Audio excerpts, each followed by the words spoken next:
Halo semuanya, kami dari kelompok 3 mata kuliah PSSRD KIK akan menjelaskan tentang kajian mengenai hasil budaya visual tradisi dari suatu daerah di belahan dunia berupa produk kriya tekstil atau fashion.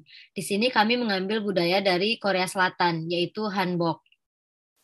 Sebelumnya, izinkan saya memperkenalkan diri. Nama saya Amanda Latifah dan rekan-rekan saya Muhammad Zaim, Nur Hasana, Alvina Putri Maharani, Dea Aprilia, dan Nisrina Hafizah Salma. Next. Oke, baik. Terima kasih atas kesempatannya. Di sini saya akan menjabarkan tentang sejarah pakaian hanbok, pakaian tradisional Korea atau biasa orang sebut hanbok merupakan asal-usul dari beberapa kata, yaitu han yang berarti Korea dan bok yang berarti baju. Hanbok sudah dikenal sejak dari tiga masa kerajaan, yaitu kerajaan Goguryeo, Joseon, dan Silla. Hanbok sendiri terdiri dari beberapa elemen dasar, seperti jeongori atau baju, baji atau celana, dan chima atau rok. Namun pada zaman tiga, kerajaan pakaian sejenis ini mulai berkembang. Setelah masa tiga kerajaan berakhir, para wanita yang berasal dari kaum bangsawan mulai membiasakan memakai rok dengan ukuran panjang dan baju sampai pinggang yang selalu dikaitkan di bagian pinggang dengan celana panjang longgar serta memakai jubah seukuran pinggang yang dikaitkan di pinggang. Sekian, terima kasih. Next. Elemen dasar handbook ada dua macam, yaitu elemen dasar handbook perempuan dan laki-laki. Pada perempuan terdapat jogori. Jogori adalah pakaian bagian atas dari handbook yang bisa digunakan oleh perempuan maupun pada jogori perempuan ukurannya lebih pendek dan kecil daripada yang laki-laki. Pada bagian kerah jogori disebut dengan dongjeon, sedangkan untuk pitanya disebut dengan gorum. Kemudian ada chima. Chima adalah rok yang digunakan bersamaan dengan jogori. Bentuknya panjang dan mengembang, yang dilengkapi dengan sabuk dan tali sebagai pengikatnya. Pada chima pada masa akhir Joseon dibuat panjang dan jogori menjadi pendek dan lebih ketat. Kemudian pada elemen dasar laki-laki, pada hanbok laki-laki terdapat jogori, namun bedanya di sini ukuran bajunya lebih besar serta bahannya berbeda. Pada jogori perempuan biasanya terbuat dari linen atau sutra. Kemudian ada baji. Baji adalah celana yang dipasangkan dengan jogori laki-laki. Bentuknya mengembang. Karena bentuknya mengembang itu, baji tidak cocok digunakan pada musim dingin. Oleh karena itu, mereka menggunakan denim untuk sebagai pengikat bagian ujung celana untuk menjaga kehangatan. Oke, sekian dilanjutkan oleh Dea Aprilia. Baik, selanjutnya ada seni menyulam. Seni menyulam merupakan keterampilan yang diwariskan secara turun-temurun dari satu generasi ke generasi. Seni sulaman juga bukan sekedar memberi hiasan pada sebuah bahan, namun juga sebagai cara mengekspresikan seni dari diri pembuatnya. Konon, seni menghias atau menyulam pertama kali ditemukan di Mesir. Hal tersebut dibuktikan dengan ditemukannya penemuan menggunakan bahan yang diaplik dengan bordir, karena kata bordir diambil dari istilah dalam bahasa Inggris, yaitu embroidery, yang artinya sulaman.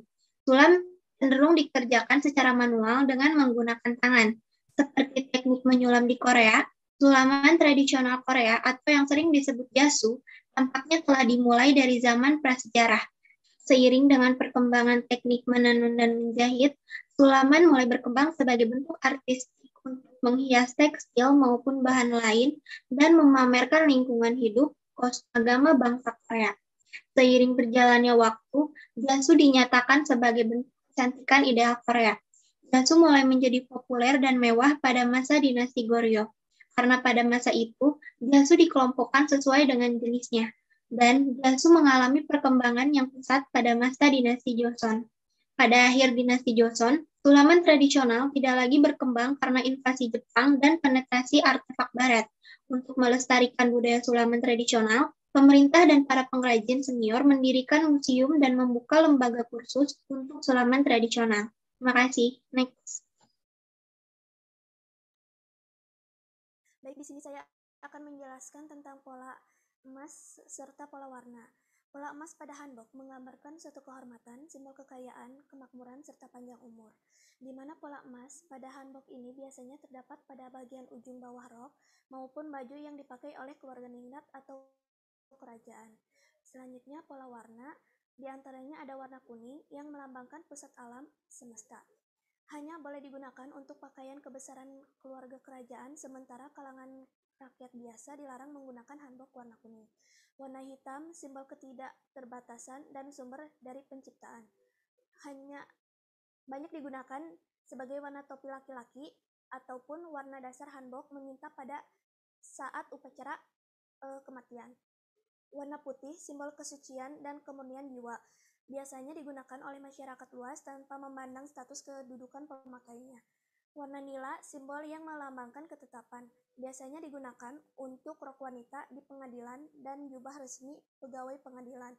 Dan yang terakhir, warna merah yang melambangkan nasib baik dan keberuntungan.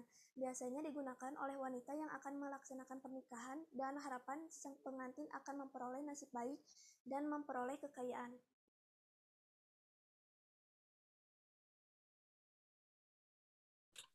Oke, selanjutnya ada macam-macam hanbok. Yang pertama ada bekilbok, yaitu hanbok yang digunakan saat 100 hari setelah lahir. Yang kedua ada dolbok, yaitu hanbok yang digunakan ketika ulang tahun yang pertama. Yang ketiga ada oculbok, yaitu hanbok yang digunakan saat outdoor atau saat berada di luar ruangan. Yang keempat ada jerebok, yaitu ancestral rite atau hanbok yang digunakan saat ritus leluhur. Yang kelima ada gibbon hanbok, yaitu basic hanbok. Yang keenam ada yagiebok atau informal hanbok. Lanjut.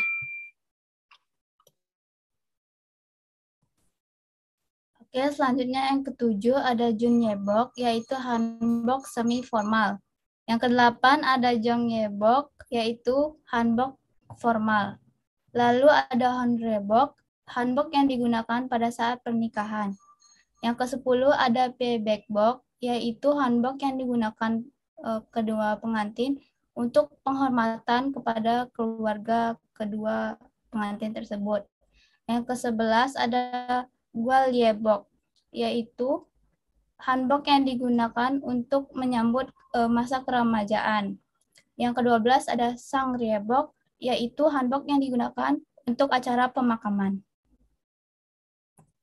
Oke, sekian penjelasan dari kami kelompok 3 tentang hanbok dari Korea Selatan. Semoga dapat dipahami oleh teman-teman sekalian ya. Terima kasih.